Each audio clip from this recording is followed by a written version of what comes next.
અમરેલીના રાજુલા પંથકમાં અનરાધાર કમોસમી વરસાદ જોવા મળી રહ્યો છે। રાજુલા પંથકમાં સવાર સુધીમાં 8 ઇંચ વરસાદ ખાબકી ચૂક્યો છે, તો રાજુલા શહેર સહિત ગામડાઓમાં કમોસમી વરસાદ જોવા મળી રહ્યો છે।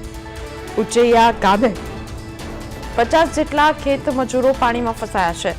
ઉચૈયા લોટપુર ગામ તરફ જવાના રસ્તે ખેતરોમાં ભરાયા છે પાણી।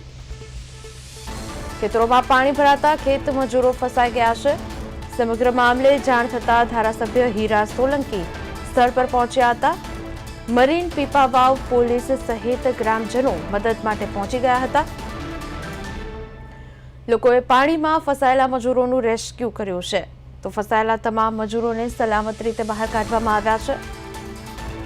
તો કાઢવામાં આવ્યા બાદ ટ્રેક્ટર મારફતે મજૂરોને સુરક્ષિત જગ્યાએ સ્થળાંતર કરવામાં આવ્યા।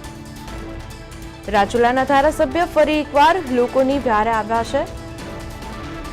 અમરેલીના રાજુલા પંથકમાં અનરાધાર વરસાદ જોવા મળી રહ્યો છે। ખેતરમાં પાણી ભરાતા ખેત મજૂરો ફસાયા હોવાના સમાચાર સામે આવી રહ્યા છે।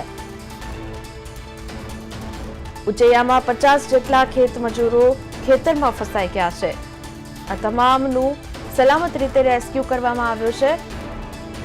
રાજુલાના ધારાસભ્ય ફરી એકવાર લોકોની મદદ માટે આવ્યા છે।